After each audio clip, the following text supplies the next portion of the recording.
What's up, everybody? Welcome to the Lambo Plays podcast. This is episode number 33, and it's UFC Vegas 60. We have an actually really good card for a UFC Fight Night card here. We're down to 13 fights instead of the 14 original fights, as we had, Aspen Ladd miss weight yet again. Very, very bad look for this chick. I mean, the one time she passed out, like this girl has trouble making weight. I talked about it, actually. It's so funny.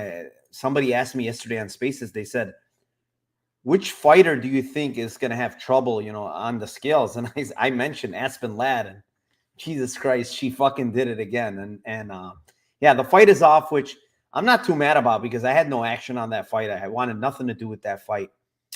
But I do have a lot of bangers for this one. We did hit a 67-1 Lambo parlay last week.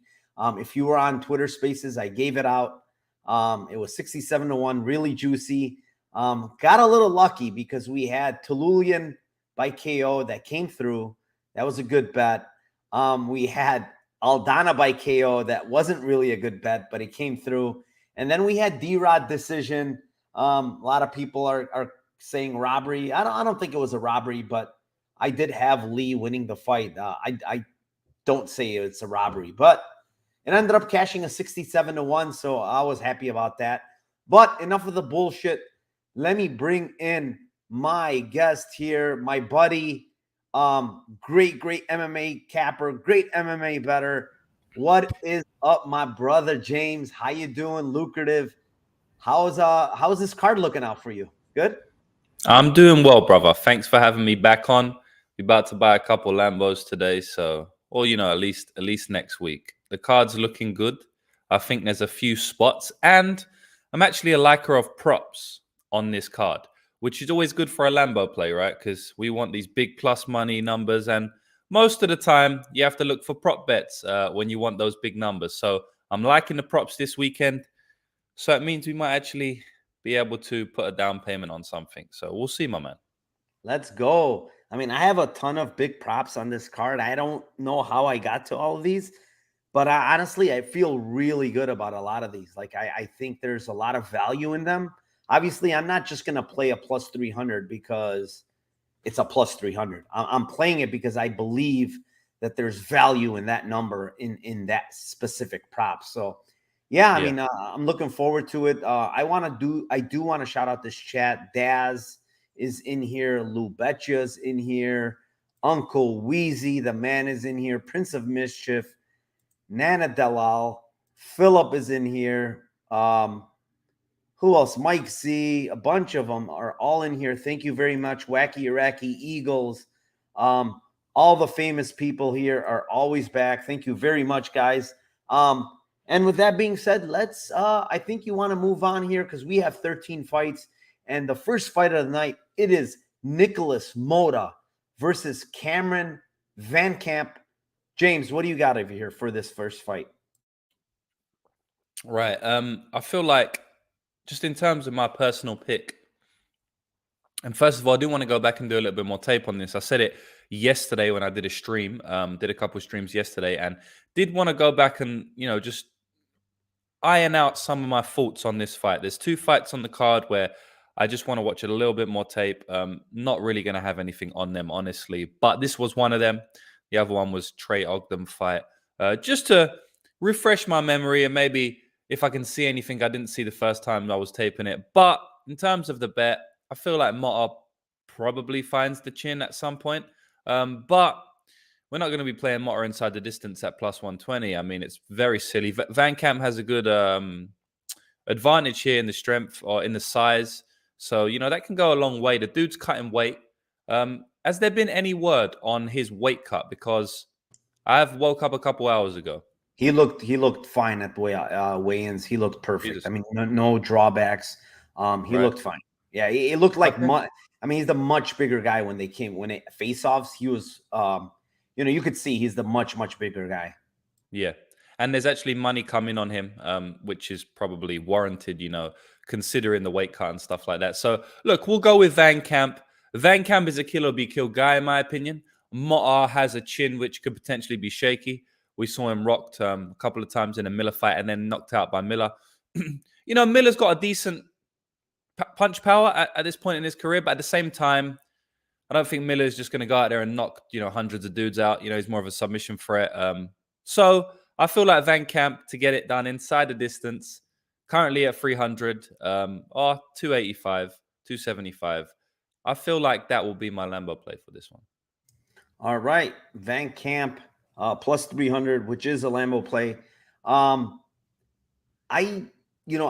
bet, this might sound stupid because I hear everybody's on Moda. I'm on the Van Camp side, honestly. I took plus 200. Obviously, there's a lot of CLV at this point. I mean, he's down to 145, 150.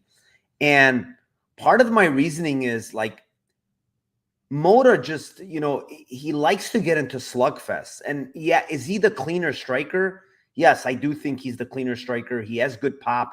I think Van Camp has to look out for the same left hook that knocked him out in his prior fight against Fialho, because Moda throws a very powerful left hook as well. But I think Moda's also there to be hit because he's exchanging in the pocket. And, when you look at Van Camp and you look at his record, yeah, he doesn't have a ton of knockouts. He has some knockouts, not a ton of them. And I do agree with you. He's a kill or be killed fighter. But listen, the guy had Fialho on skates in the first round. I mean, if you look at that fight, like, he took it on short notice. He had Fialho on skates, didn't go really for the kill. And I'm thinking maybe because he took the fight on short notice, he didn't want to gas himself out. I don't know the reasoning. But he had him on skates pretty big time. And when you look at Jim Miller, like, yeah, he does look like he throws hard. But historically, Jim Miller's really not a KO power type of guy. Like, he's a submission guy. And Van Camp dropping to 55, like, he looked good on the scales. I do think he has power, and I do think he can knock out Moda. Like, Moda's been finished in all of his losses, including the loss, in Contender Series or Ultimate Fighter, whatever that was. But he got choked out there. But he's been knocked out 3 times. And for some reason, the KO is plus 1,000 here on Van Camp. You can get it on FanDuel. I just think that line is way off because I don't think Moda has like some great chin. I really don't. And if Van Camp can hurt Fialho, I'm pretty sure he can hurt Moda and knock him out. So I'm going with the Van Camp KO line. It's plus 1,000. I think it's a little ridiculous to have that big of a prop on a guy that's, that has some power, is dropping from the 70 weight division, and he's hurting guys at 70. I don't know, man. I honestly think he can knock out Moda here. And so I'm about taking a shot. Plus 1,000 on Cameron Van Camp by KO.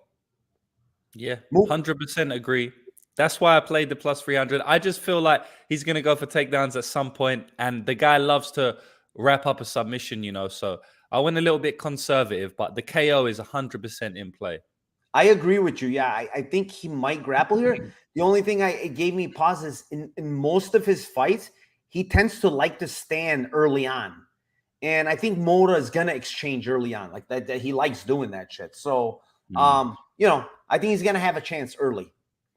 Moving on, fight number 2, it is Tony Gravely versus Javed Basharat. Another plus 1,000 for me. I like Basharat round 3 at plus 1,000. I think, Gravely should have some wrestling success early. He's the better wrestler here for sure. He's a college wrestler. He's a very, very good wrestler. We've seen it. He's very strong. He's got power in his hands.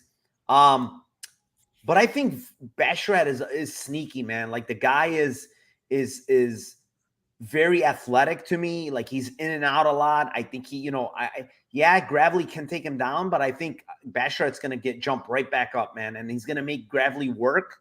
And I think with Gravely working, we've seen it before. Like, he tires out come the 3rd round. And for me, like, Basharat doesn't have a ton of like late stoppages. Yes, he did that to the Contender Series guy, but I'm not even going to count that. He does have some other 2nd round finishes, but I do think he has the better cardio here, honestly, because I do think Gravely has a bit of a problem with his cardio. So Basharat round 3 plus 1,000 is where I'm looking. I think also Gravely's going to have trouble with the range. Like if you look at face-offs again, this is another one where there is a huge size advantage between Basharat and Gravely at face-offs. So I do like Basharat brothers in general, man. I think people are underestimating them just a little bit here, man. I do think they're skilled everywhere, and I think they get the job done here. What do you have here, James? Yeah, I do agree with you. I'm supporting the man Javid because the fella's from London, which is where I'm from. So we always support our hometown people. I know that's looked down upon a little bit in certain circles, but I always support my English. I will always support my Londoners until the day I die, and I'm always behind any Londoners that make it to the UFC because you know what? There's not many of us. There's a lot of us that live in London, but there's not many of us that make it to the higher UFC level. So we got Nathaniel Wood, and now we got Javid Basharat. And I know Basharat comes, his background, his mother and father were not born in London, but he grew up there. So I support him, and I do think he's going to get it done this weekend. All bias put aside, I just believe that. Look, it's a big step up for Basharat, and we have to acknowledge that, right? Because Gravely has been fighting at a high level for virtually his entire career, at least for the last 5-6 years. And Basharat has never fought anyone close to the level of Gravely. He's fought Trevin Jones, right? I think the takedowns are going to be there for Gravely. But I just feel like Basharat is too sneaky on the feet, like you said. I think he'll be pumping out those range finders, be it the jab, be it the front push teep kick. I believe he's going to be able to keep Gravely at bay. Gravely's going to have to come in the boxing range to exchange at some point. Gravely hits hard, but Gravely can also be hurt. We saw him hurt a couple of times when he fought that jiu-jitsu player, Gerardo de Freitas. And also, one thing I've seen with Gravely is that he loves to wrestle and he loves to stick his head into guillotines and Darce chokes and that whole front headlock series. So we know Basharat has multiple guillotine chokes on his record, multiple Darce chokes on his record. He got a mounted guillotine in the Contender Series fight. So, even under the UFC banner, he's already got one. I think there's going to be ample opportunity for him to either get a club and sub here, little teep to the gut, Gravely bends over, jump on that neck, or Gravely's just going to be pushing that wrestling so much that there's going to be a lot of chances for him to wrap up the neck. So I'm going to say Javid Basharat gets it done via submission, and that can actually be had at the moment for plus 350, best price. Worst price you're getting is plus 300. So I'm going to go with Basharat submission. I like that, James. I do like it. Even in the Simon Oliveira fight, didn't he put his head in like 2 or 3 guillotines in that fight? Yeah. Like he puts himself in danger in almost every single fight when it comes to submissions. And I agree with you. I think Basharat is slick, like with his chokes and stuff like that. And he's going to be the longer guy. Like he's got the longer arms. He's going to be able to maybe sneak in something there. So I think that's very live as well. And I do like that play. Submission prop on Basharat. Hopefully it's in round 3. Yeah, then it's really golden. Yeah. Moving on, fight number 3. It's Maria Agapova versus Jillian Robertson, and I will kick this one off to you, James. All right. I feel like it's a good matchup for both fighters, which is quite funny because I feel like Maria Agapova has the athleticism. She has the ability to just not get taken down instantly and then just put a hurt in on Jillian. And we've seen Jillian quit before. So if she is able to do that, Jillian potentially may quit. She gets hurt. She looks a little bit disinterested if she can't get her takedowns off the bat, right? But I do think it's a better matchup for Jillian. So I do think Jillian is going to be able to get the takedowns at some point. This is a striker versus grappler matchup, 100%. We've seen Agapova get multiple rear naked choke submissions, but honestly, it comes from winning in the striking. She's not going out there taking girls down and dominating them on the ground. She's getting dominated on the ground, For her to be completely mollywopped by Marina Moroz, who actually played in that fight, it was quite interesting for me to see. I didn't think it would be that dominant. I didn't think she'll get just completely mollywopped on the ground. Moroz looked like Khabib. I didn't see that coming. So if that is happening, you have to question heavily Agapova's ground game. And especially her gas tank as well, because she gassed out from defending takedowns in that fight. It's crazy. Moroz's gas tank was fine. Maria Agapova looked gassed out, and Moroz was the one offensively wrestling. So, yeah, I don't trust this Agapova girl. I mean, even the stuff outside the octagon, I don't want to touch on it too much. I don't know anything about it. But what I know is that it's not necessarily trustworthy information that we're hearing, right? So all of that sprinkled into the soup leads me to believe that Gillian Robinson is going to get this girl down and she's going to get the submission. Now, look, submission is plus 200. So I'm not going to give that out right now, right? We're going to go with submission in a specific round. And I just feel like maybe the first round, Agapova can survive like she did against Moreau. She might be able to reverse one or two things. But come that second round, maybe she's going to be gassed out. So look, we're going to go with Gillian Robinson to get a submission in round 2. And that can currently be had for plus 750. So the same thing that happened in Agapova's last fight, I'm calling for it to happen again today. She gets submitted in round 2, and we cash a plus 700 ticket. Yeah, I mean, I don't mind that. I think this is a tale of two fights here. Standing, we know what's going to happen to Gillian Robertson. Like, she's, this girl's been in the UFC for a long time, and honestly, her striking has not improved whatsoever. It still looks like shit on the feet. She just needs the fight to get on the ground. Like, she's very good when it comes to grappling. Her submission grappling game is really good. And we know Agapova makes a ton of mistakes when taken down, and she just doesn't look good and comfortable on the ground. However, on the feet, I think she has a big advantage. She's the much bigger girl. She's the way better striker. She's the longer girl. She hits with some pop, and her KO prop is kind of interesting to me. It's plus 500. I do see the fight the same way you do, though. Like, I do see, eventually Gillian getting her down. But if she doesn't get her down, that's where it gets very hairy for Gillian Robertson. And I think the KO at that point is very, very live. Because, like you said, we've seen her kind of quit. We've seen her kind of like turn her back when eating some strikes. And she's not going to like it if Agapova is coming forward and bombing her with some of those strikes. So I think the KO prop is a little interesting here. So Agapova KO is plus 500. I don't mind that whatsoever. I do think this is just a fight where it's basically, if it gets on the ground, Agapova's screwed. But if it stays standing, I think Robertson is just as equally screwed as Agapova is on the ground. So give me the Agapova KO plus 500 here. We'll see what happens. I have no interest in betting this fight, though, from a money line perspective. Moving on. Fight number 4, it is Trey Ogden versus Daniel Zellhuber. And I can kick this one off here. I really like this Zellhuber kid, man. Everything that I've seen from this guy, it looks pretty good. Outside of his takedown defense early on, I will say early on in his career, it didn't look very good, but I think this guy is improving. He's getting a lot better. He is only 23 years old, if I'm not mistaken. And, when you watch this guy, recently of the last couple of years, his takedown defense looks better. His get-up games looks better. His submission grappling looks better. He's a black belt now. He's been training at Tiger Muay Thai for his striking. And then, he did Tiger Muay Thai for a while, and then he came back to the States, and I believe he was at Extreme, if I'm not mistaken. So this guy is training with high-level guys. He's a very, very good kickboxer. I mean, the guy has very, very nasty kicks. Trey Ogden, on the other hand, man, when you get outstruck by Jordan Levitt, the red flag gets very, very big when you get outstruck by Jordan Levitt. And he was outstruck at some points by Jordan Levitt. He was not comfortable with the kicking game of Jordan Levitt. If you don't like the kicking game of Jordan Levitt, you're not going to like the kicking game of Daniel Zellhuber because he's nasty with his kicks.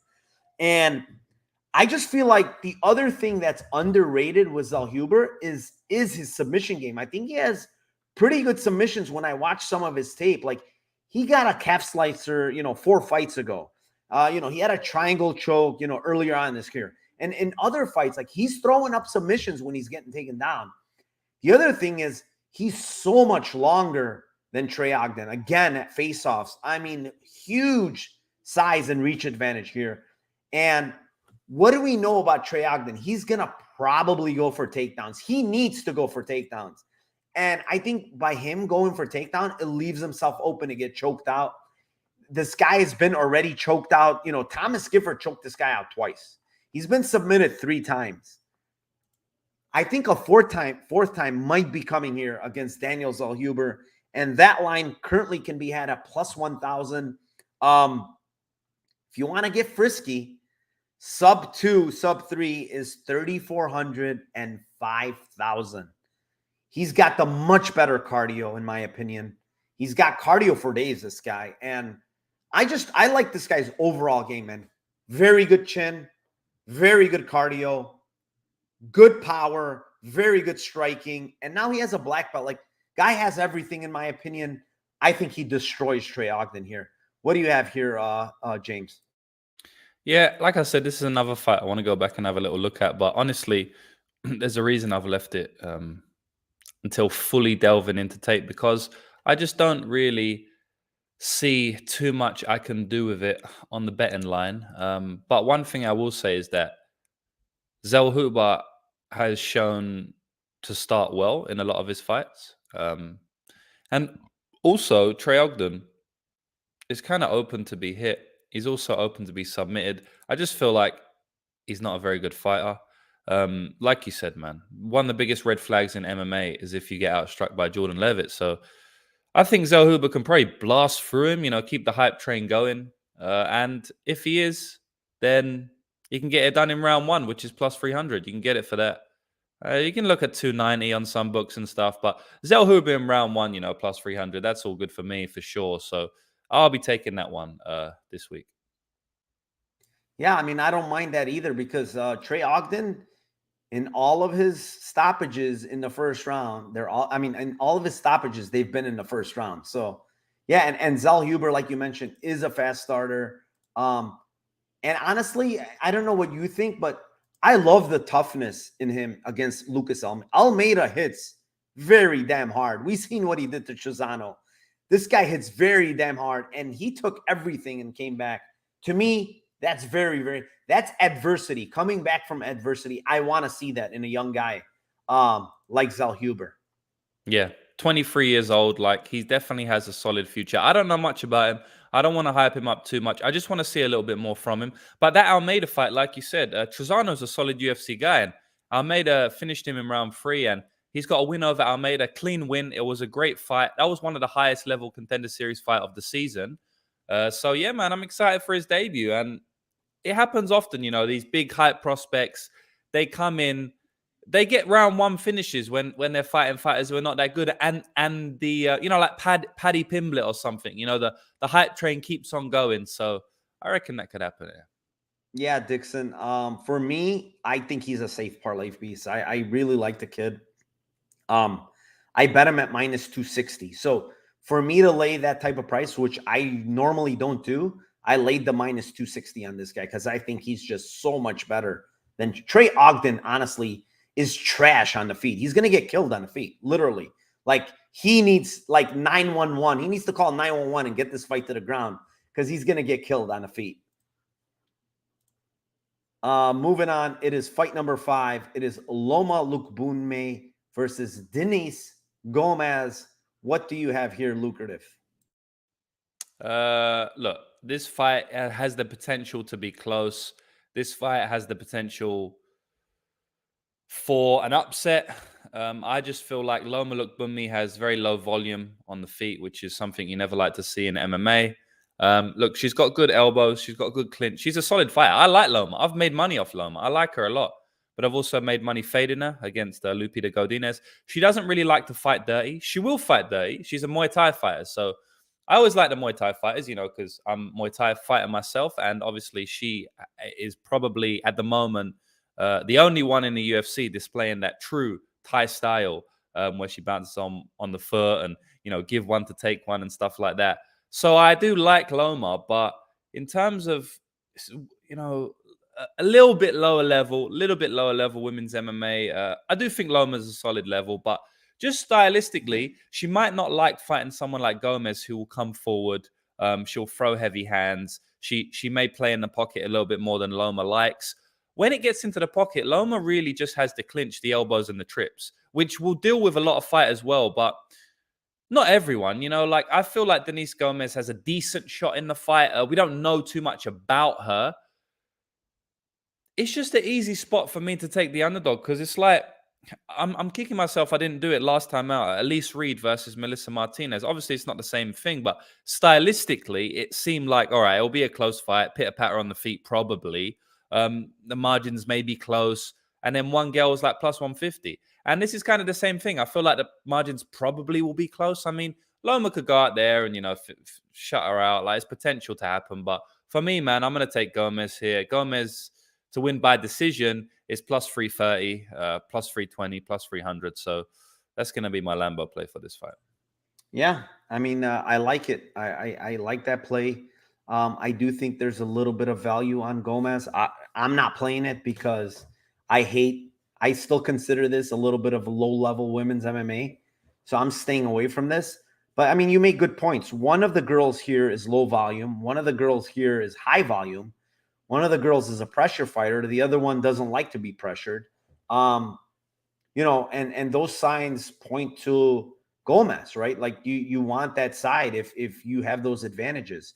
What I do see from Loma lately is she's starting to implement a little bit of takedowns. She had 5 takedowns against Sam Hughes.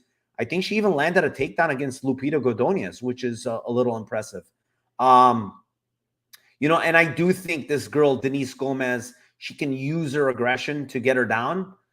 Is she going to hold her down? I don't think so. Loma's not like some controlled grappler or anything. The girl's a Muay Thai girl, you know. So the thing for me is, you know, you said it's going to be close. You said you want Gomez by decision. And I'm going to get a little more greedy and go Gomez by split decision plus 1,200 is how I'm going to go. Because I do think it's going to be a close. I don't think like Gomez is just going to blow her out of the water. Because, I mean, standing, you know, who's the better technical striker? Like when you talk about kicking game and everything, it's probably going to be Loma.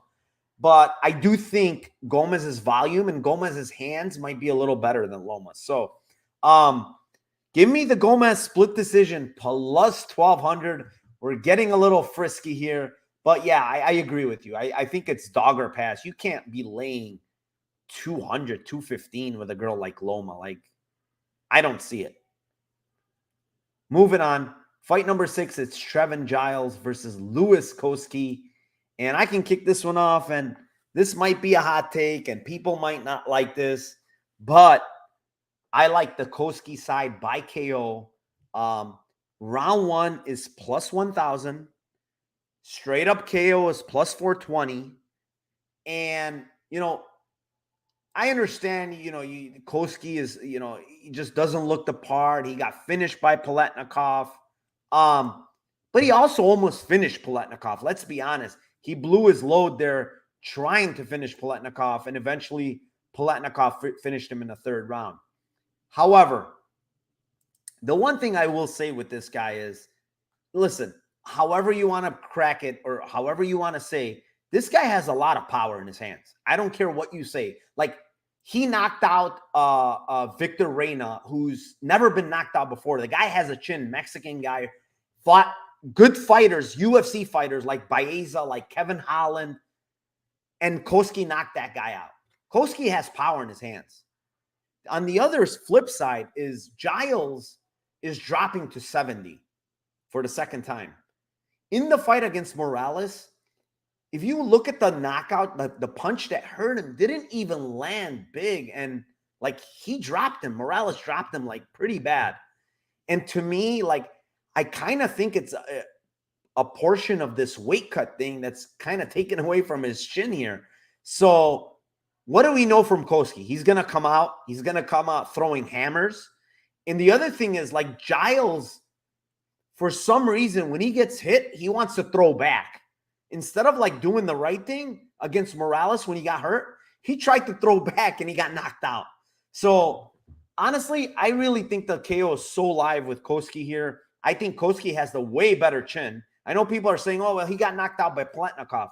He got knocked out because he was death gassed. He was taking some huge shots and he wasn't even like rocked in some of those shots he got hit.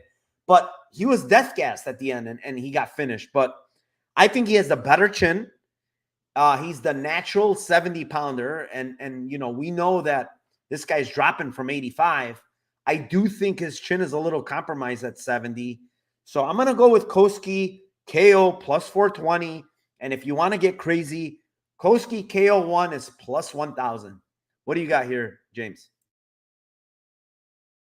Yeah, look, Koski in round one is probably going to be a solid spot for any of his fights, right?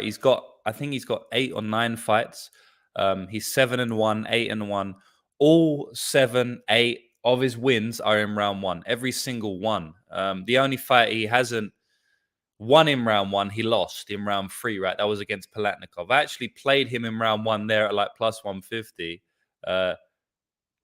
Look, I don't know. Plus 150 indicates it's going to happen 40% of the time. So I don't really know in terms of how much that would happen. Probably it was a bad bet. But he had him hurt bad in round 1. Could have been stopped. You know, he dropped him, I think, twice. Or at least rocked him like 3-4 times and then dropped him hard once. So Kosi's always going to have the chance to win in round 1. Does he have the chance with Trevin Giles? For sure. Giles is untrustworthy. You know, Giles is one of those fighters where you can't really trust him too hard. But I just feel he's levels above Kosi here. I don't think the Kosi brothers are very good. I feel like Kosi is kind of round 1 or bust. So if you do want to play him, just play him in round 1. It's hard for me to see him getting a finish in round 2 or round 3 just because of how hard he gassed in his last fight. And then also because all his other fights are in round 1.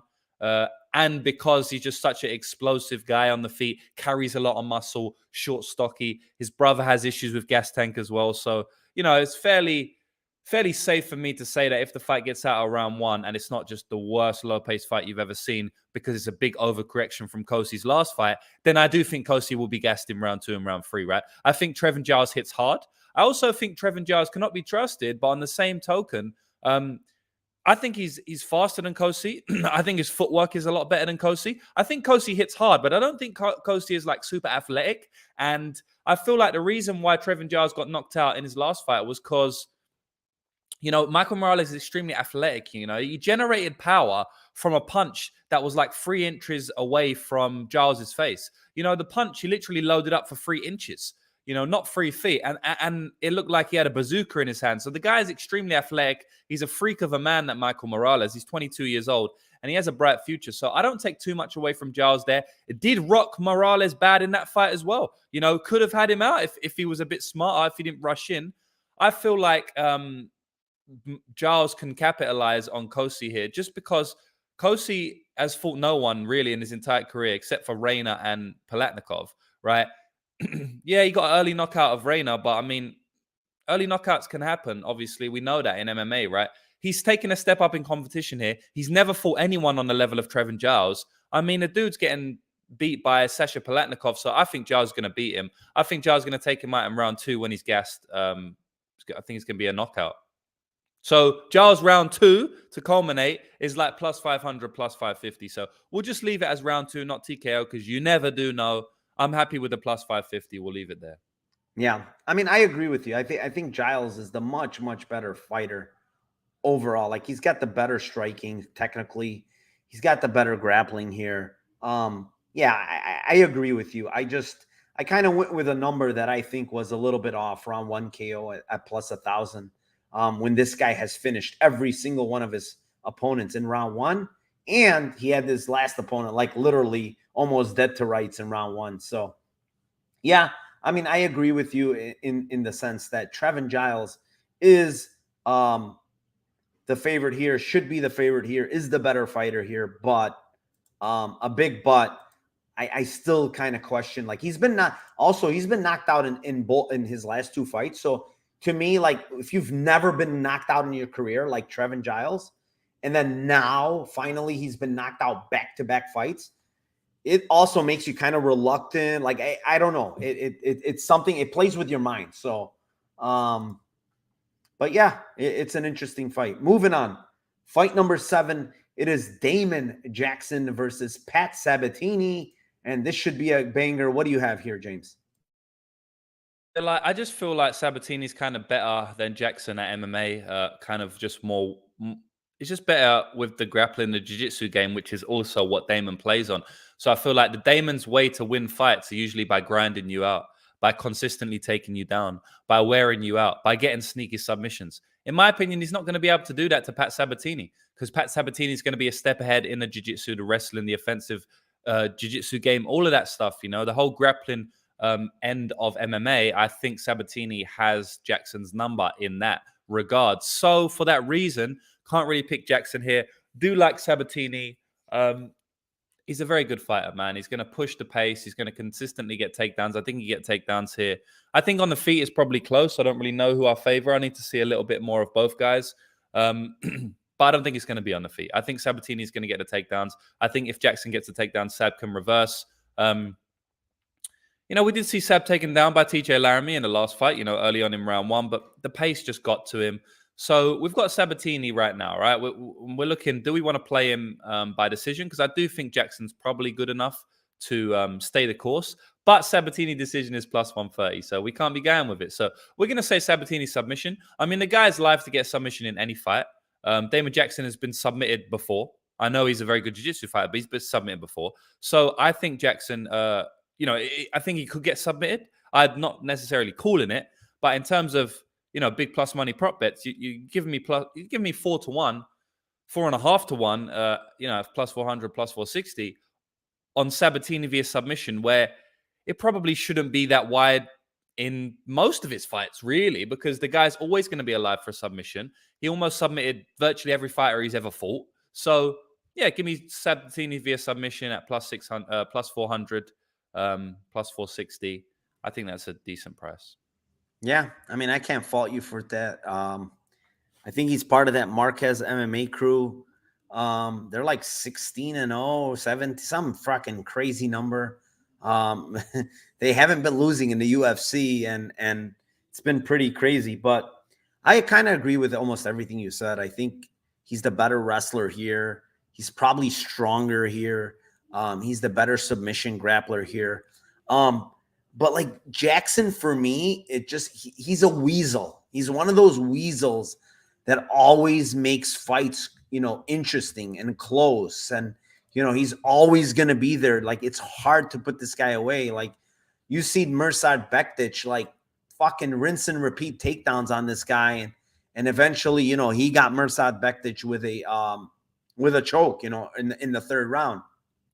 Is Mirsad Bektic the same level of submission grappler that Sabatini is? No. Is he the same level of wrestler? Probably better wrestler. So for me, like, I just feel like this fight plays a little closer than what this line indicates. I don't have a bet on either side, but I think the split decision prop either way, fight ends in split, is not a bad look. It's plus 400. I think, you know, I don't see like a huge advantage on the feet for either side. I do see a slight advantage for Sabatini on the ground, but I don't think it's as big as people think, because I do think Damon Jackson has a pretty good ground game himself. I do think Sabatini's stronger down there. I just don't know, you know, when he had Laramie, like Laramie's a lot more explosive than Jackson is, right? That's why he got the takedown, in my opinion. He's a lot more athletic than Jackson is. But I think Jackson's a lot better on the ground than a guy like him. You know, Jackson's submission grappling is good. Jackson has more heart. Jackson like pushes or crazier pace, even though he looked like shit in the third round against Daniel Argueta. I don't know what happened, but he was the one gassed against the short notice Daniel Argueta last fight. So for me, I do think this fight actually plays close. Split decision, fight ends is plus 400. That's how I'm going to go. I don't have a money line or any type of bet on this fight. So I'm going to give the split decision prop here between Pat Sabatini and Damon Jackson. Moving on. Fight number 8, it's Anthony Hernandez versus Marc-Andre Barriault. And me right here, like, so it's like, for me, like, I do see all the Hernandez side, like upside, like grappling and you know, submission wrestling. The guy looked really, really good against Josh Fremd last fight, like pushing an insane pace. kept going, finished Rodolfo Vieira after, having some adversity early on. And the only problem I have here is, like, yes, will he get takedowns? Yes. But I think Marc-Andre Barriault is extremely, extremely hard to hold down, like, historically. Like, the guy has very good get-ups. He's always getting up when he's getting taken down. Like, none of his opponents that are actually controlled him on the ground. Like, nobody. He's always getting up. Yes, you can take him down, but he just doesn't settle. He's not going to settle. He's not going to sit there. He's going to make you work. He's going to get back to his feet, and you're just going to have to do the same thing. And yes, do I think Anthony Hernandez can land takedowns? Yes, but I think on the feet, like in the clinch, like Andre Barriault is pretty nasty in the clinch. He's got pretty good elbows. He's pretty strong. We've seen Anthony Hernandez get hurt to the body more than one occasion. He got finished against Kevin Holland with a knee to the body. I think that's his like weak point, and maybe Marc-Andre can take advantage of that. I don't know, but I think I like this fight to go to decision, honestly. I don't think this fight finishes. I think it gets there to decision. I think Marc-Andre Barriault wins round 3 at a pretty good clip here. I think because he's going to make Hernandez work a lot more than he worked against Frem. Even though Frem made him work, I think he's going to work a lot more here, and he's going to be a lot more gassed come the 3rd round. So for me, I'm going to go with Marc-Andre Barriault by decision. It's plus 550. And again, if you want to get frisky, the split decision is plus 2,000. That's what I'm going to give out here. What do you have here, James? Yeah, that line is wide. I actually do like Barriault in this fight a little bit. I feel like the fight should be lined closer than it is. Fluffy sitting at a decent sized favorite. You're talking like minus 200s. I just feel like Fluffy's way of beating you is grinding you out, taking you down multiple times, making it a crazy wild fight. Barriault won't get tired from that, in my opinion. You're not going to see Barriault huffing and puffing come the 2nd and 3rd round like Jin Young Park was, and he was able to take him out, or like Rodolfo Vieira was. So it's kind of funny because both guys are like pressure fighters. Both guys like to make things ugly, and both guys have supreme cardio. I actually think Andre Barriault has better cardio. I feel like his game, lends itself to having better cardio. Hernandez goes insane, balls to the wall, where Barriault is more of a controlled pressure. He will pressure you, but it's more of a controlled pressure. So I don't know, man. I think Hernandez is going to go balls to the wall like he always does, try to get Andre Barriault down. He will get Andre Barriault down. I don't think he's going to be able to hold him down. I'm not necessarily sure whether he's going to be able to wrap up the submission. I mean, it's possible, but I don't know whether he's going to be able to do it. I kind of trust Marc-Andre Barriault in this spot a little bit more than Fluffy Hernandez. Fluffy is more open than Andre Barriault on the feet. I think Andre Barriault's probably a better striker. It's close, but I feel like his durability is better for sure. At the end of the day, Fluffy Hernandez got choked out by Marcus Perez. That's not a good look. Like, Marcus Perez is not a good fighter. He's not in the UFC anymore. I don't even know how many wins that dude got in the UFC, but it wasn't many. Like, he's not a very good fighter. He lost multiple times in the UFC, got cut from the UFC. So, look, Fluffy looks good. He does these things, like he choked out Jun Young Park and stuff like that. And he choked out Vieira, so he's well known. But I just feel like this line should be closer. So that's how I feel on the fight. And in terms of a Lambo play, I mean, Marc-Andre Barriault got a submission in his last fight, right? He choked out Beverly Hills Ninja. And that's because Beverly Hills Ninja was taking him down, and he was able to get the guillotine. Now, we know Hernandez is going to be pushing takedowns. That's like a guarantee, right? Like, Hernandez is going to consistently push in takedowns. If he's not somehow randomly, then Barriault will go to the clinch multiple times anyway. So I think they're going to be in some grappling scenarios. I also think that Hernandez is going to gas out at some point. I also know that Fluffy got submitted by Marcus Perez, as I just mentioned. So, look, Barriault via submission is plus 2,000. It's actually plus 2,500 on some books. Now, some books have come in and, there's plus 1,400s and 1,200s sitting out there. But look, I've got a fight where I think someone's going to be gassed. Hernandez. I feel like he's going to be going for takedowns. I mean, the opportunity is going to be there, in my opinion. So, yeah, we'll go with Barrios submission plus 2,000. So yeah. Man, this Hernandez line is absolutely getting smashed. He's up to plus 190, which it's starting to get tempting for me to play Marc-Andre Barrios, to be honest. I do like his game. The other thing I will mention is outside of like ever since he's gone down to Florida and trained over there, like he's improved leaps and bounds to me, honestly.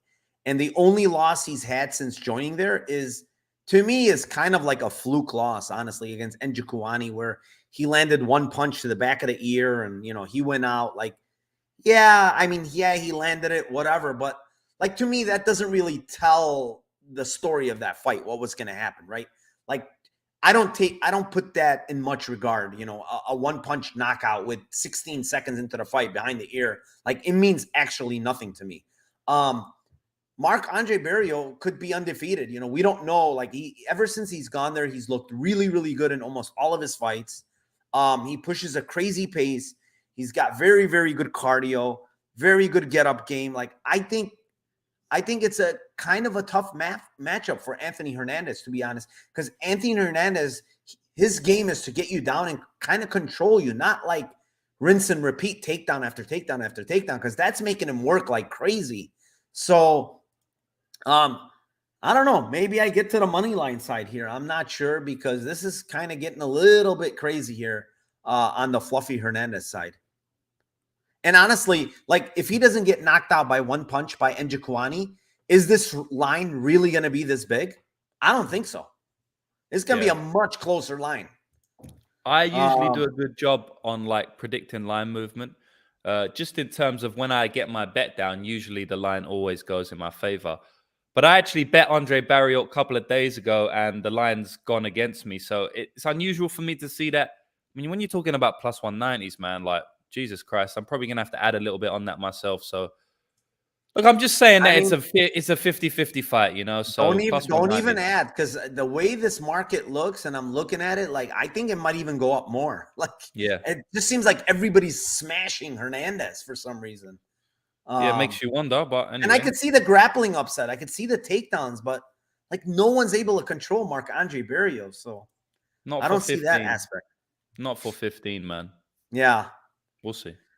Moving on. Fight number 9. It's Tanner Boser versus Rodrigo Nascimento. And you can kick this one off, James. Yeah, so I actually went into tape thinking I was going to play Nascimento quite heavily, or not playing quite heavily, but I was heavily thinking I was going to play him, right? Because I see the plus 170, and I was like, oh, yeah, surely. Like, Boser always has struggles with takedowns. Actually cashed on Ilir Latifi at like a big underdog number and decision at huge number, just because I knew that Boser struggles with the takedowns. But after tape, I was like, oh, you know what? I think Boser's going to knock this dude out, because Nascimento, I don't think he's got a good gas tank. It hasn't really been shown, but all of his fights end inside the distance, first of all. So I feel like he got a little bit tired he looked like he was mentally checking out a little bit against in the Bordeaux fight. But I will say that he came back against Bordeaux, so shout out to him. I just don't trust his cardio too much. I'd much rather have Tanner Boser in round. Like, if the fight's in round 3, I'd much rather have a Tanner Boser ticket, just because I feel like he's got a lot better cardio and he's just a lot more trustworthy in those fights. As we've said, kill or be killed fighter is Nascimento. Nascimento was getting pieced up by Bordeaux in that first round. Not a good look to get pieced up by Bordeaux. If he can't get the takedowns, I don't think he's very good on the feet. Did knock out Bordeaux on the feet, but, we know who Bordeaux is at this point. Boser's a lot more solid than Bordeaux. I will say that Boser's a little bit undersized for heavyweight, but he's been fighting there forever, so it's not like a big deal to him. He's fought everyone in the UFC at heavyweight. He's fought before at heavyweight, so he's used to fighting bigger guys. I don't think it's going to make too much difference to how he fights anyway. I just feel like Boser's very quick. His hand speed is quite quick, and I think Nascimento's got a poor chin. I mean, he was getting rocked by Bordeaux, got knocked out early by Chris Daukaus. I feel those hooks could be there for Boser, just the way Chris Daukaus was. So, look, just in general, I do believe Boser's going to get the knockout at some point. I don't think Nascimento closes range well. But, Boser by knockout is only plus 130. So, I'll say Boser gets a knockout in round 1, which is going to make the number a lot better than plus 130. Boza TKO in round 1 is plus 350. So look, I don't really love picking around in this fight. I feel like Nascimento can easily take round 1 with a takedown. I do feel like if he gets one takedown in round 1, he could just win the round, because I don't think Boza's that good on the ground. But I think Boza's good enough to not get subbed. So look, I'll just say he clips him in round 1 here, although, it could come in any of the rounds, especially round 2 and round 3 when he's tired. But for the sake of the bet, I'm going to take Boza KO round 1 plus 350. All right. Boza round 1 plus 350 KO.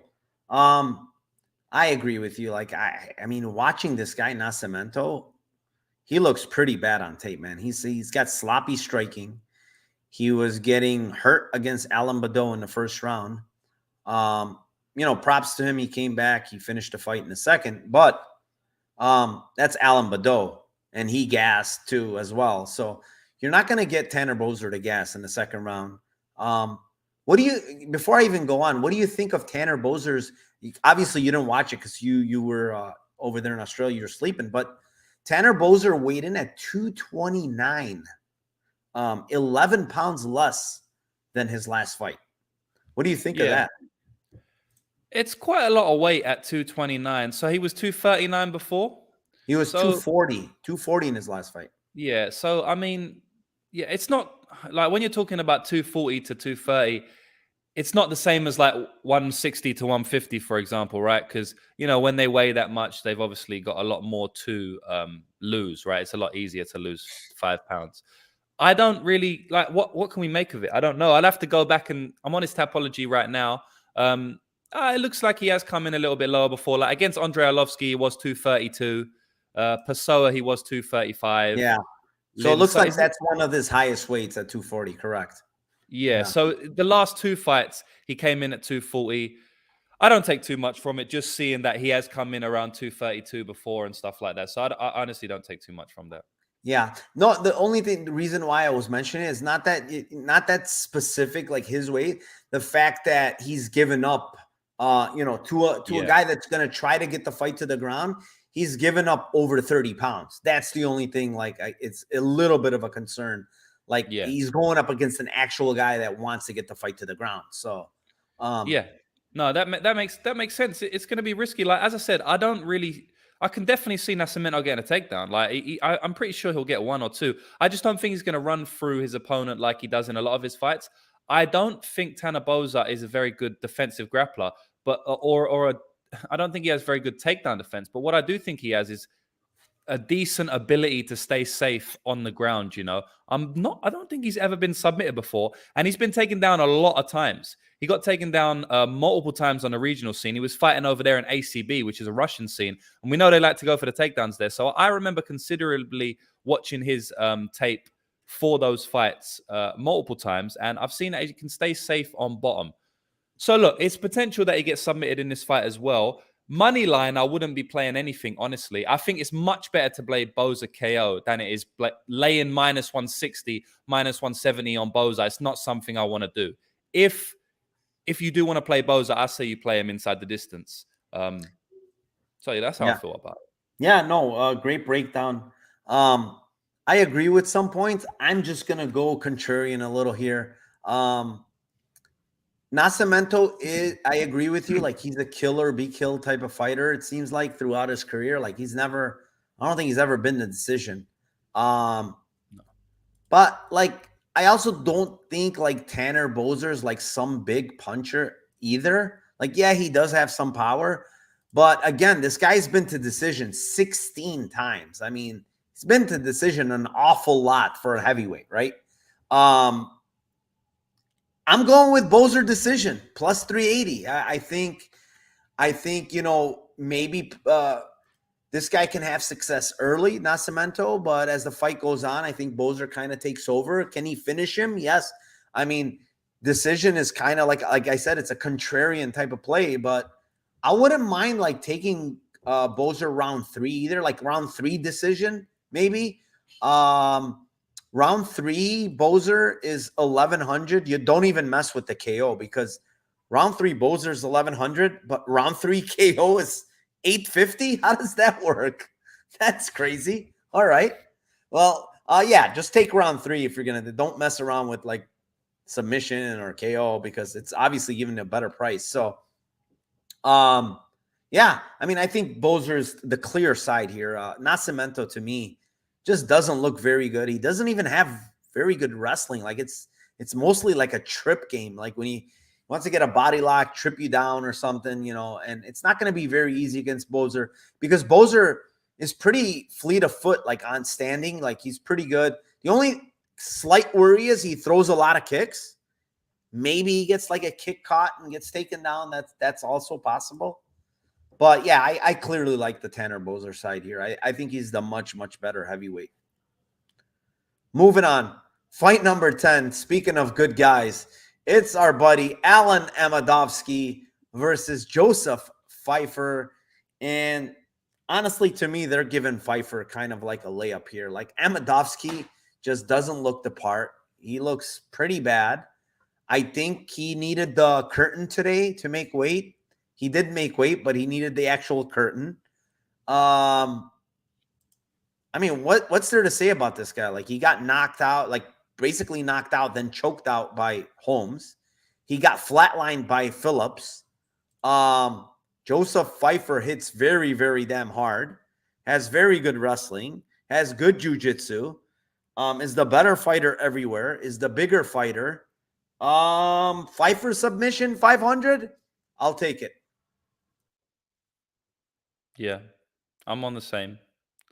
I mean, everyone's going to be on Pfeiffer submission because, like, his KO line is what, plus 120, or I don't know what it was, something bullshit. And then his submission is plus 500. I don't think they should be that wide.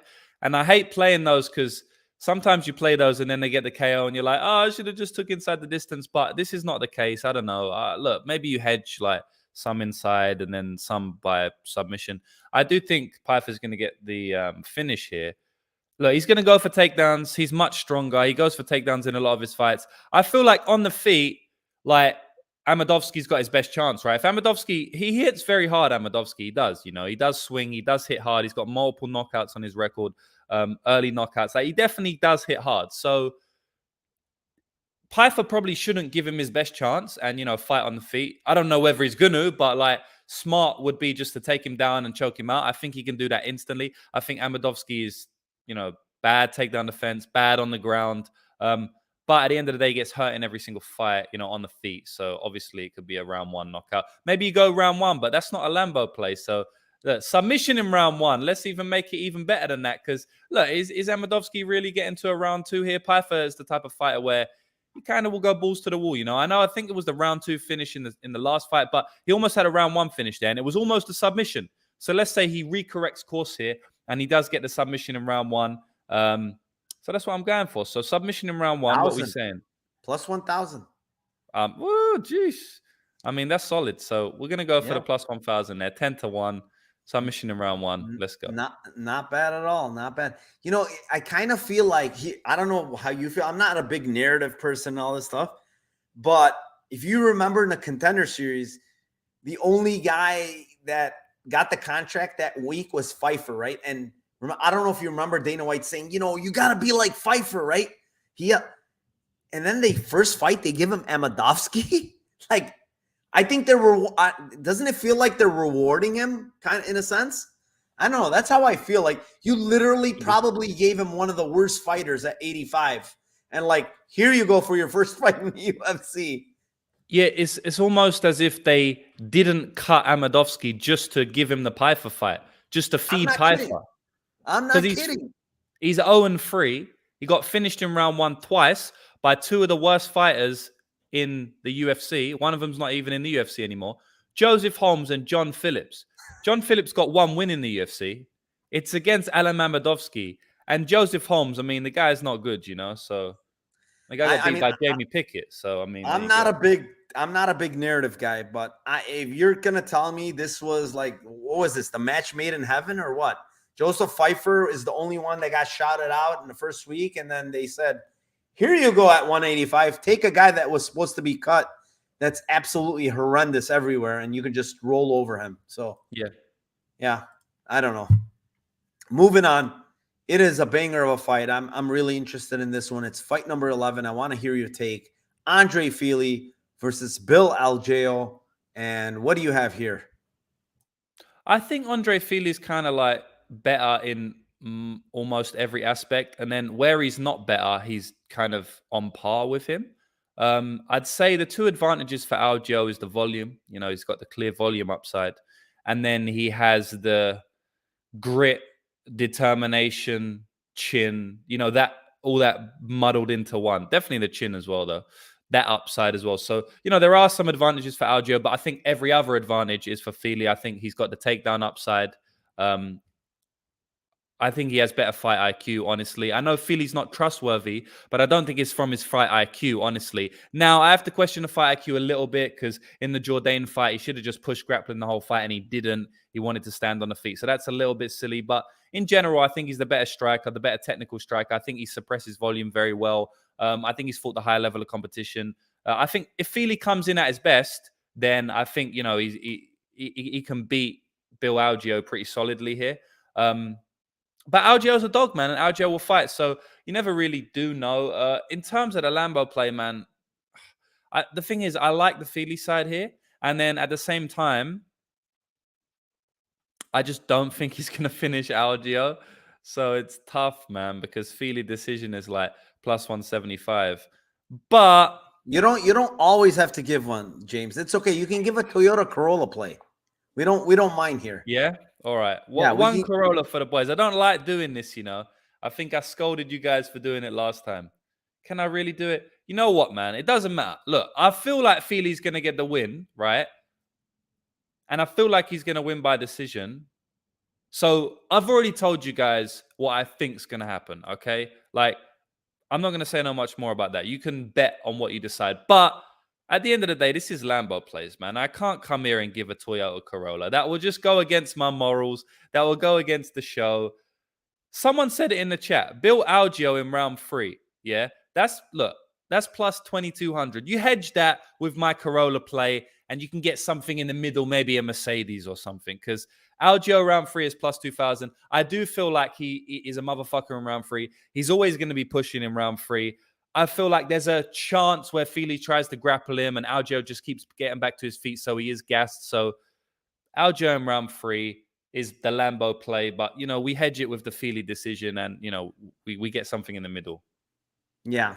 Honestly, I agree with like all the first part of all your statements. Like, I think Fili's better everywhere. Fili actually has pretty good takedowns. I mean, the guy has a lot of takedowns in his UFC career. There's only a couple of guys that like out grappled Fili, and that was like Bryce Mitchell. Like, come on, Bryce Mitchell. Like, it's not a shade to him, you know, getting out grappled by a guy like Bryce Mitchell.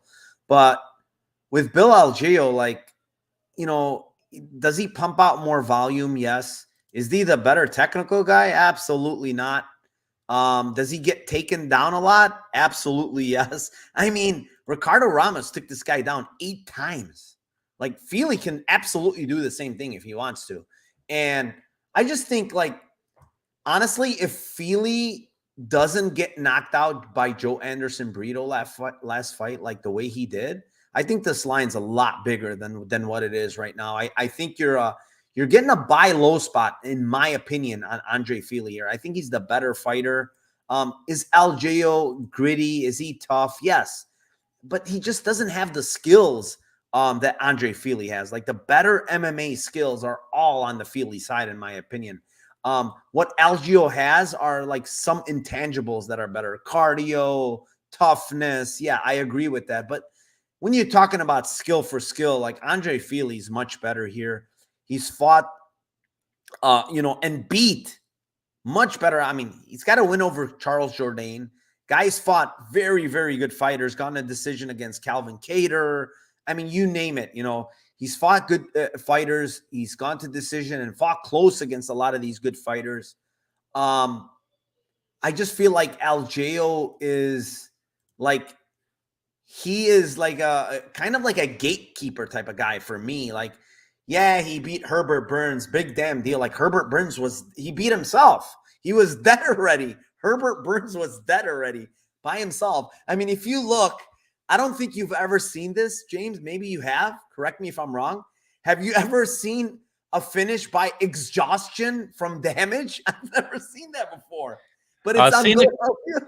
Bro, you know, we dig deep on the regional scene. Some mad shit happens on those scenes, especially you with the contenders. I remember Kimbo Slice. The viewers will remember Kimbo Slice versus Dada 5000, you know, and Yeah. the dude died. Dada 5000 died, and they brought him back to life. So that was from exhaustion, but I think it was from a few other things as well, maybe some substances. But yeah, Yeah. that wasn't a good look from Herbert Burns at all, man. Yeah. I mean, it's hilarious. Exhaustion from damage, round 2. Yeah, Great. crazy. I know. I just don't think like Algio's the thing with a bunch of these other fighters that Feli's fought is I just think, you know, a guy like Brito is super dangerous. Like has a lot of power. Like I bet Brito by KO at some astronomical number that they gave me, and I was very happy with it. But like Sadiq Yusuf hits hard. Charles Jourdain is very dangerous. You know, he's fought all these dangerous fighters, and like I just don't think Algio has anything that's dangerous for him, you know. So I really like the Fili side. I can't give a Toyota Corolla play because I do like the Fili decision. So what I'm going to give you is not something I really like, but Fili split decision. I just think he wins, man. Plus 700. Maybe Algeo makes it close a little bit. But I just think I really like the Fili side here. And the number is actually a pretty good number, in my opinion. It's minus 125, minus 130. I think that line should be more about 180, 190, in my opinion. Moving on, we will move on to the co-main event. It is Chidi Njokuani versus Gregory Rodriguez.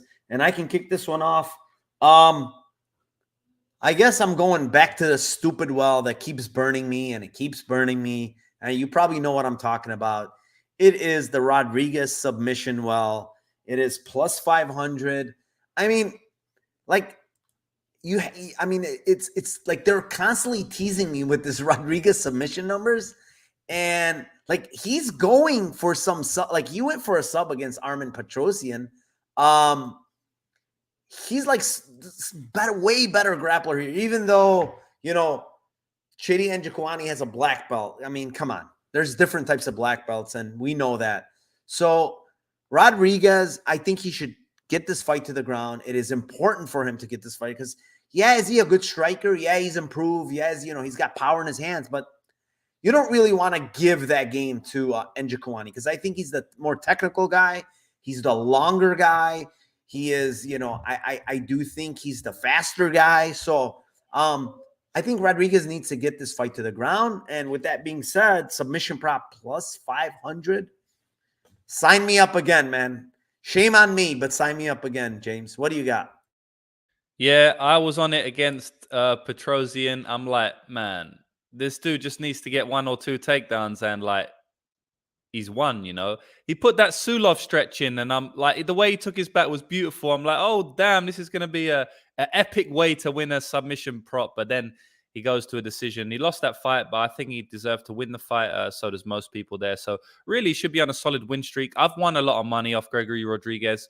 You know, he cashed me. I remember I always liked Gregory because he cashed me that plus 140 ticket against Dusko, which, yeah, he just dominated the fight. He looked so good in that fight. And it was such a rewarding bet to cash, you know, one of my favorites. And I love the dude's style. He's one of my favorite fighters in the UFC. Said that on his debut, cashed on him on his debut. Got very, very good boxing, hits very hard. Will throw a head kick once in a while as well, which is just solid coming from the, you know, big legs. Jacked guy, man. They call him Jacked Obama, Robama. He's Robocop. He looks like a Robocop, just statue of a man, you know. He throws hard. And he's got great takedowns. You know, his takedowns are serious, man. He'll jump on the back at like 185 pounds. He'll just hop on your back. Or his takedowns are blast double legs. Like, I really like his game in general. Now, the thing about Robocop is that he's got a very, very questionable chin. And we're actually going to remove the questionable from it because it's not questionable. There's no questions about it. He's got a bad chin. We know that for a fact. He gets hurt in most of his fights. He gets rocked in most of his fights. Got rocked in that Petrosian fight. Got absolutely one punch KO'd brutally by Jordan Williams, which was really bad. was almost KO'd by extreme power puncher Jun Young Park. I mean, the dude's got a bad chin, you know. Anytime you're getting KO'd by Jordan Williams, it's not a good look. Coming in against Chidi Njokwani with a bad chin is not good, man. Like, in terms of who's the better fighter, I think it's clearly Robocop. I think he has a lot of advantages in this spot. Better grappler, better, you know, takedowns, just probably, I don't know, power's probably even, fight IQ probably higher. He's just got such a big advantage. But man, if Chidi cracks that chin, Chidi's going to hurt him. Like, I'm not saying Chidi's this amazing KO artist just because what we've seen in the UFC, you know, because he has got 3 KOs now. And, well, one was on Dana White's Contender Series, but the other 2 in round 1. I think the Barrier one, as we mentioned before, a little bit fluky. Now, people hate the word fluke, but the way I use the word fluke is like, if they fight 100 times, it would happen 5 times. I'm not saying that specific time it was a fluke. It can't be a fluke if you tried to do the thing, but in terms of the way I'm using it, it was a fluky outcome. You know, the word can be seen a little bit differently. And then the Dusko fight, I just thought it was a terrible matchup for Dusko, you know. And even that elbow over the top, it was kind of random. Like, I don't know, Dusko is trying to have a decent chin. Look, I just feel like he has to touch Robocop once and Robocop's going to go down. So in terms of the Lambo play, I'm going to give Chidi Njokwani in round 1 at plus 500 because I do think that, honestly, man, I'm not even going to say myself, but man, I think a lot of people, a lot of amateurs, a lot of low level fighters can knock out Robocop because I think his chin is very bad. So Chidi can definitely do it, and he usually does these things in round 1. So, you know, round 1 plus 500, we'll take it. Wow. All right. If you can get 550 on FanDuel round 1 KO, I don't want to say I completely disagree, but I disagree a little bit. I think, you know, does he get rocked? Yes, but I think he recovers pretty damn well, man. Like, if you watch the actual kick, and I rewinded it 3 times, the actual kick from Petrosian that busts him up, man, it landed flush on his face, man. Like, a lot of people get knocked out by that kick, honestly. Like, he took it. He got rocked, obviously, visibly, but he came back, man. And, I mean, does he get rocked? I agree with you, yes. I don't think, like, yeah, he got knocked out against Jordan Williams. I think it's the weight cut, though, man. Like, he didn't get that. Remember, he's a big dude. He's a really big dude for 85. And I think that weight cut really affected him early on in his career, like when he was cutting down there. I think now that he's perfected that 85 cut, I don't think it's as bad. You know, like, his chin seems to be a lot better to me. I mean, yeah, did he fight at 85 for a while before? Yeah, but I do think, like, for some reason, like in that fight against Jordan Williams, yeah, the way he got knocked out was weird too. Like, he completely died. And I mean, just Jordan Williams hit that fucking hard. Like, Petrosian, like I said, landed a damn kick to the face, like flush on kick, busted him all up in that 3rd round, and he kept coming back after that. So does he get hurt? Yes, I agree with you. His chin is kind of questionable, but I think he gets hurt, but he recovers pretty good, in my opinion. So, but you don't want to get hit by Njokwani. Like, I think he can finish you. If he sees you hurt, like, he's a precision striker and he's going to get you out of there. So you do not want to get hurt by him early for sure. And I agree with that part. But I'll put it this way. Like, I feel like at some point we're going to see Rodriguez get brutally KO'd. I think it's going to be bad. I think it's going to be viral, you know, meme worthy. And wow.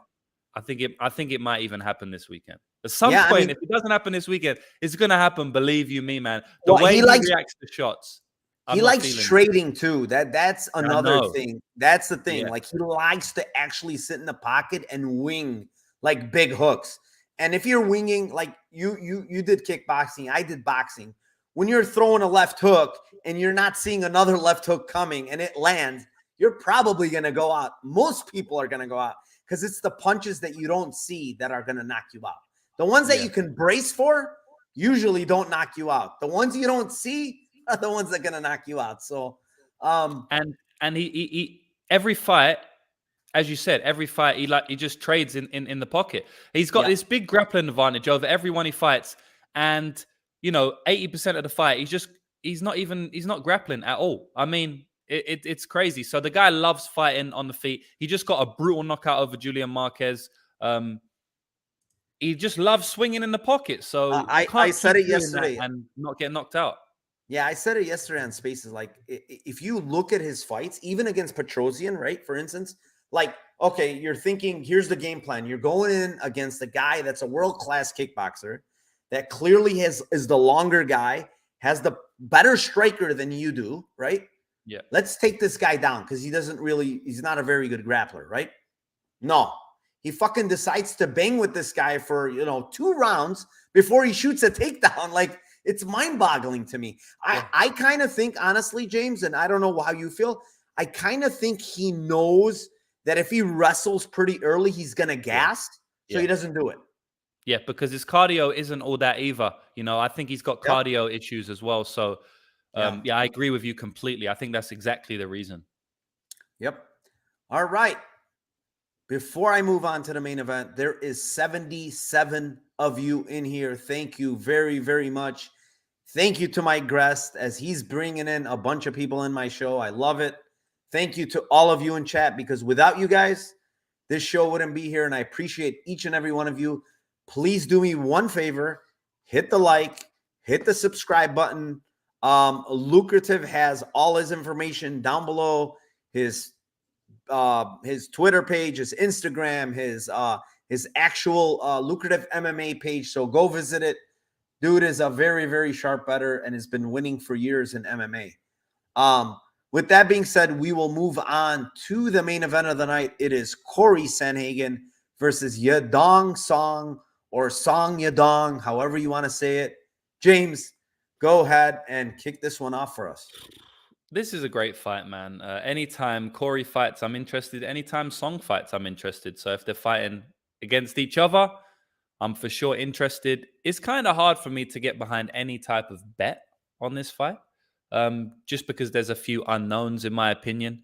First of all, I feel like Corey Sandhagen's the better overall fighter. I think, honestly, Yadong Song is basically like a really, really athletic boxer. I don't really think he brings much more to the table, but he's so athletic. He hits so hard. His hands are so fast, and he's so durable that just being a boxer gets him to the top of the division. You know what I mean? Like, he basically has no grappling upside, no wrestling upside, like zero. But he's still such an amazing fighter. So that's just shout out to him, because, usually when you get up these upper echelon, Corey Sandhagen, Peter Yan, these type of fighters, they're like well-rounded. I don't think Song is well-rounded. I think he's bad on the ground. I think he got completely dominated by Cody Stamann on the ground. I think if there was 3 more minutes left in the 2 more minutes left in round 3, Cody Stamann probably would have got a fucking a finish over Song, which is insane, because Cody Stamann doesn't know what a finish means. Unless he's fighting the fella he just fought in his last fight, who has a worse chin than whoever's got the worst chin in the UFC. He's there. So I feel like Song has a lot of disadvantage in this matchup. But man, he's probably going to land on Sandhagen's chin once or twice, because it's very hard for me to see a fight where he doesn't land on someone's chin. And Sandhagen, has he got a good chin? He definitely does, for sure. He got dropped by Peter Yan, though. And Peter Yan doesn't hit nowhere near as hard as Song Yadong at all. It's not even close, honestly. I know people love Peter Yan, but Peter Yan is a volume guy. He's going to break you down. He's not going to one-punch you. Yadong Song is going to one-punch you. Yeah, he's going to put you into another dimension, which we don't often see at bantamweight too much. We look at the only other fighter Sandhagen has fought, that's going to put him into another dimension. It's John Lineker, and honestly, he did well there. Sandhagen's got size here. And I'm not going to break down the whole fight, because this is not what the podcast is about. But in terms of the bet, man, I like Sandhagen probably by decision, but that's a shit price, it's a plus 125. So, look, I honestly think that Sandhagen via KO at plus 450 is a little bit strange. Now, the reason is because, look, I think Song has amazing durability, right? I do believe that personally, but if you want to break it down, we haven't really, seen him fight a fighter that could potentially land with the dynamicism as Corey Sandhagen. Corey Sandhagen could land a mad spinning heel kick to the head, who could knock anyone out, right? A flying knee, something like that. And another reason this KO bet might land is because this is a 5-round fight. Song looks good on the feet, in 3-round fights. He looks like he's got a lot of gas. But in that Cody Stamann fight, he got taken down multiple times and he looked completely gassed in round 3. Now, that was a while back. He was a lot younger, but I think Corey Sandhagen can mix in the grappling here. If he does, I think Song could be tired. Song may just give up from exhaustion. I don't think it's going to happen, but we're talking about Lambo plays here. So, man, look, for me personally, I'm just going to stick with Corey Sandhagen inside the distance. I'm not going to go with a KO. Inside the distance is 300. And I do think that because of the grappling upside is, it's quite huge on the Sandhagen side. The submission may potentially come. And then also you factor in that Song's going 5 rounds for the first time in his career. Maybe the gas tank doesn't hold up as it usually would do. So Sandhagen inside the distance, for me, as a Lambo player, plus 300. But in terms of who I think is going to win, I think probably Sandhagen edges out, not edges out. I think he wins probably a decision. So yeah, man, I'd be keen to see what you think, because Song KO is live in all of his fights. I just feel like he's a little bit in over his head on this one. Yeah, I mean, initially, without taping, I made a bet on Yadong Song at plus 175 for a unit and a half. After I dived into tape a little bit more, I cashed out of my bet of plus 175. And, the reasoning is I think the distance management is going to be an issue for him. We saw even at face-offs, like he's so much longer than him. He needs to get into the pocket. He needs to throw those hooks in the pocket and try to land. Looking back at Corey Sandhagen, and, a lot of times, like when I cap these fights, I try to see similar opponents that these guys have faced, because I think that's important when you're capping fights. I think you've said this before, because you're nodding your head. I think you've said this before yourself, and I do the same thing, because when you look at similar opponents, I think that gives you a little bit more of a gauge of how the fight might play out, how this guy fights a certain style or how he looks against a certain style. So I like to see that. And for me, the one fight that I see that it's kind of similar to this is the John Lineker fight. Like, Lineker is a guy that has big power, comes in, wants to get into the pocket, throws big freaking hooks in the pocket, has a ton of power. Very similar to Yadong Song. Now, Yadong Song, the difference is he's younger, he's faster, I think, than Lineker is. But stylistically, I think they're both pretty similar. Like, they don't use a lot of grappling, they don't wrestle, they want to just get in that pocket and exchange and land a bomb on you, basically. And in that fight, Corey Sandhagen won a pretty close split decision. It wasn't like anything like a blowout. I do believe Corey landed a couple of takedowns in that fight, and it was a close fight. And I think that could happen again here. Honestly, I think this is a close fight, and I do believe that 5 rounds is what pushes me more. Like, if you told me this is a 3-round fight, I would be happy to take my plus 175. Honestly, over 5 rounds. A guy that's been back-to-back fights in tough wars, 5 rounds against the echelon, top guys in the division in very competitive fights, is a step down for him. Let's be honest. He's fighting Yadong Song. Yeah, Yadong Song is a great, young talent, but it's a pretty big step down for him here. And now Yadong Song is going a step up and also has to deal with the 5 rounds. That's where I like Corey Sandhagen. So I'm going to give the split decision. I think Yadong Song might win the early rounds.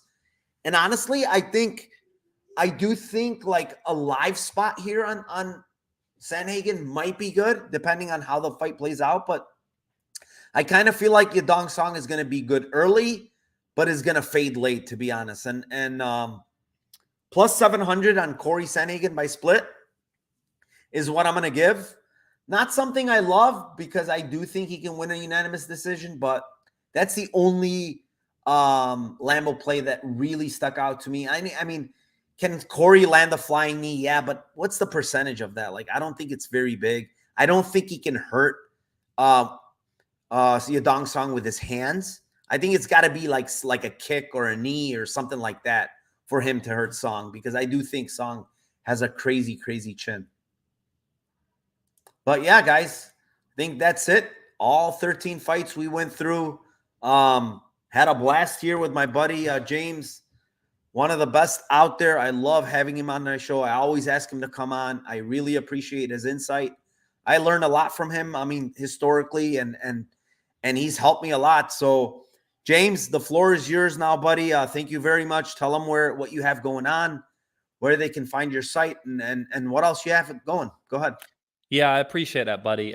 Yeah, you can find me on Lucrative MMA, you know, Twitter, Instagram, all of that stuff. Everyone knows where to find me, you know, just search up my name and I'll be there. On YouTube as well, I have a YouTube channel. Everybody's on YouTube now, so go to my YouTube if you haven't, subscribe. I'm going to putting out a lot of YouTube videos. I've been saying that for a while, but I got a few in the vault. I'm going to start to make a lot more YouTube videos, so definitely watch out for that, because I'm going to be helping you become a better sports bettor, which is what I like to do, you know. My main passion is not saying this guy's going to win this fight and this is how he's going to win it. I honestly like educating people about sports betting, because I've been sports betting for 13 years now, and I made terrible decisions for like 7 years, 8 of those years, right? Like, oh, you're coming up to a decade, I was betting like a complete idiot. And I know a lot of people struggle with that sort of stuff. So I like to educate on that, and that's what I will be doing, especially with the YouTube videos coming out soon. But yeah, just search out my name and you'll find me. I want to say thank you to you and the viewers. Everybody support Narco, because the guy puts out content every single week. I love this dude, man. We've been speaking for quite a while now. We've seen like we seem eye to eye on a lot of our betting spots, which is funny. I remember like a couple of years ago, we was having the same bets on like every single fight for a while. So it's always good to chop out.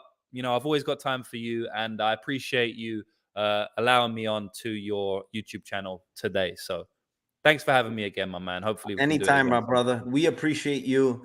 But with that being said, Mushroom is gonna kick my ass if I don't give him my Lambo parlay, please.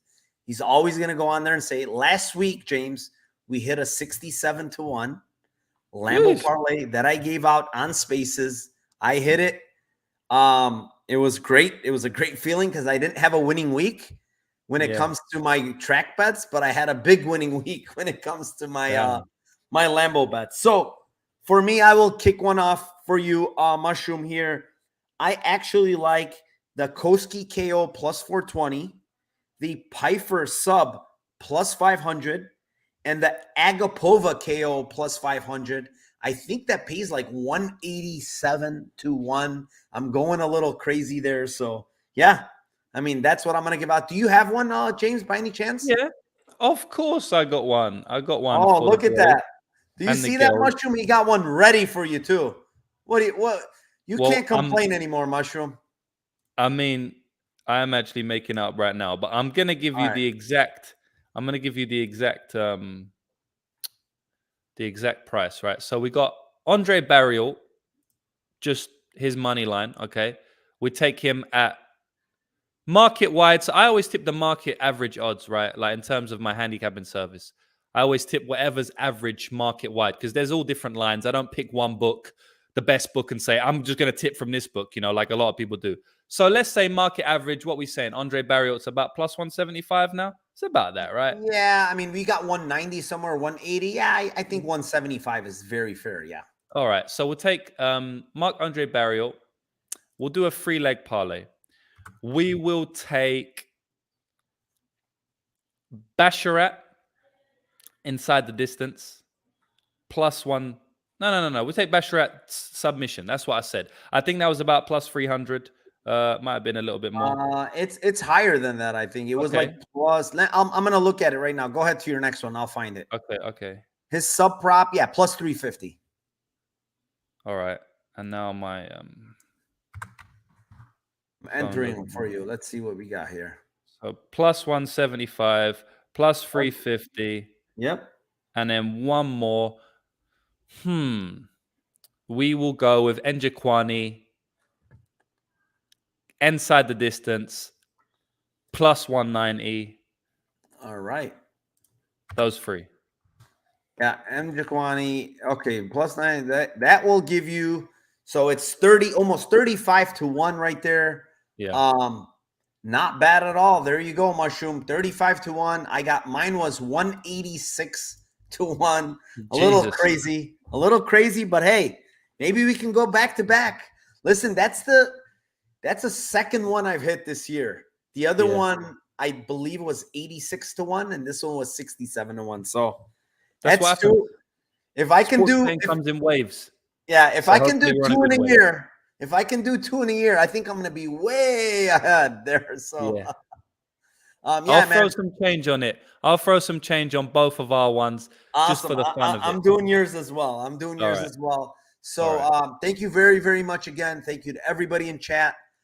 Tomorrow I go live on Spaces at 1:00 Eastern with Sean Orr. We go over the card. I'm replacing Tim Troiano. He's going to be out. So we will go over the card together. And then we will have the live Spaces at 4 p.m. Eastern time for the actual UFC Vegas 60 card on Spaces.